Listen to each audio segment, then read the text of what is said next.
पूरी दिल्ली में दवाओं को लेकर हाहाकार मचा हुआ है, खास करके कोरोना संबंधी दवा। मैं बात रेमडेसिविर इंजेक्शन की कर रहा हूं, मैं बात फेविफ्लू की कर रहा हूं।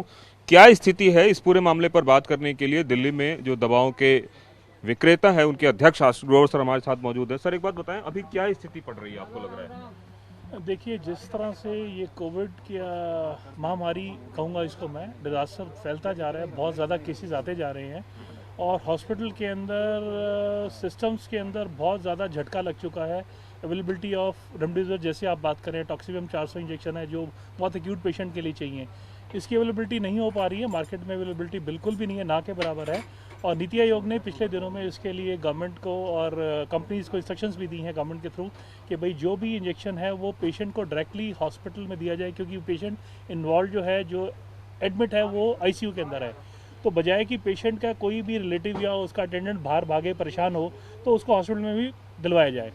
तो उसके बावजूद भी पीछे से मैन्युफैक्चरिंग कम हुई है या एक्सपोर्ट अभी बंद कराया, एक्सपोर्ट के ऑर्डर्स की वजह से उनके पास स्टॉक नहीं है। और इस इंजेक्शन को बनने में, जैसे मैंने पहले भी बता चुका हूँ, 15 से 18 दिन लगते हैं, उसके बाद मार्केट में आएगा, सर्कुलेट होगा। तो कई सारे फैक्टर्स हैं।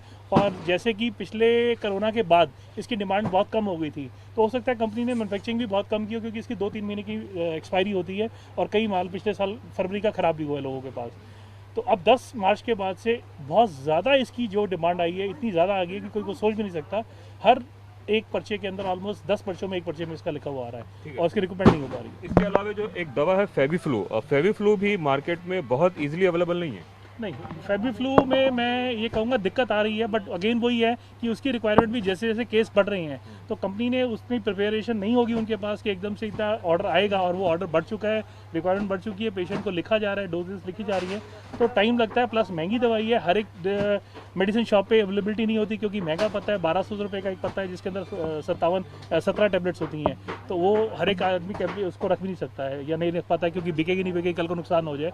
लेकिन मेजर्स जितने भी जगह हैं वहाँ पे हॉस्पिटल के पास आपको मिलेंगी, अवेलेबिलिटी हो रही है, लेकिन कम हो रही है। दूसरी बात ये बताएं कि जो मेडिकल एपरेटस है, खास करके अगर हम ऑक्सीमीटर की बात करें या फिर बीपी मशीन की बात करें या फिर ऑक्सीजन सिलेंडर भी होम आइसोलेशन वालों को बहुत मुश्किल से मिल पा रहा है। देखिए, बेसिकली जो ऑक्सीजन सिलेंडर है नॉर्मली हॉस्पिटल में चलता था, किसी को ऐसा नहीं अंदाजा था कि ये घरों में भी लोग लेंगे या रखेंगे। लेकिन पैनिक इतनी हो गई है, जो आदमी उसको रख सकता है, अफोर्ड कर सकता है, या जिसको लगता है कि हॉस्पिटल में जगह नहीं मिलेगी इमरजेंसी में, तो वो उसको लेके रख रहा है, इन्वेस्टमेंट कर रहा है। तो वो भी एक चीज़ लोगों को थोड़ा समझाना पड़ेगा आपके माध्यम से कि हर एक आदमी इसको, जिसको ज़रूरत है वही ले।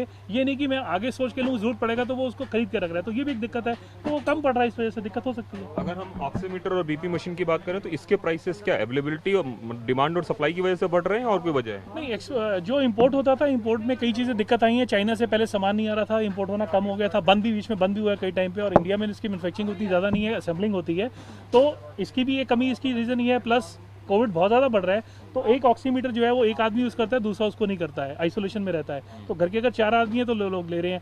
और जैसे जैसे ये कोरोना बढ़ रहा है, इससे लोगों को पता चल रहा है कि इसमें ऑक्सीमीटर एक आइटम है जिसको घर पे रखना चाहिए। तो जो आदमी कैपेबल है, घर पे 2 एक ज़रूर लेके रख रहा है, तो उसकी वजह से भी सेल उसकी बढ़ गई है और डिमांड बहुत ज़्यादा बढ़ गई, सप्लाई कम है। कुछ रेट्स वेरिएशन हुए हैं और हर जगह, हर ट्रेड में, हर आइटम में थोड़ा बहुत ऊपर नीचे रेट्स आते हैं, तो वो कोई बहुत ज़्यादा रेट ऐसा ऊपर नीचे नहीं हुआ उसमें। कब तक स्थिति सामान्य होने की आशंका, मतलब लग रहा है आपको, क्योंकि जिस तरह से आप लोग ट्रेड से जुड़े हुए हैं? स्थिति तो प्रभु भी नहीं बता सकता, कोरोना कब जाएगा तो हम क्या बताएंगे कि कब स्थिति सामान्य होगी। हम तो चाहते हैं कल सुबह सामान्य हो जाए, ये चीज़ सब बंद हो जाए। मैं भी यही चाहता हूँ, आप भी यही चाहते हैं, सभी चाहते हैं, बट ये किसी के हाथ में नहीं है। इसके लिए कुछ कह पाना अभी मेरे लिए, स्थिति कब तक सामान्य होगी इसकी कोई जानकारी नहीं है। लेकिन हाँ, इतना ज़रूर है कि जो दवाएं हैं उनका मैन्युफैक्चरिंग और या फिर दूसरी चीज़ों की वजह से पूरी तरह से नहीं हो पाया है, जिसकी वजह से ये हालात बद से बदतर हो रहे हैं। कैमरामैन हेमंत के साथ कुमार कुंदन, TV9 भारतवर्ष, दिल्ली।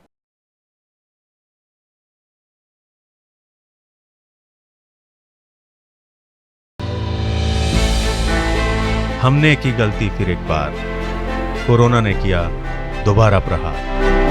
मास्क, 2 गज दूरी, करें अपनी सुरक्षा खुद। कोरोना टीका हम सबको लगाना है, मिलकर साथ समझदारी से कोरोना को हराना है।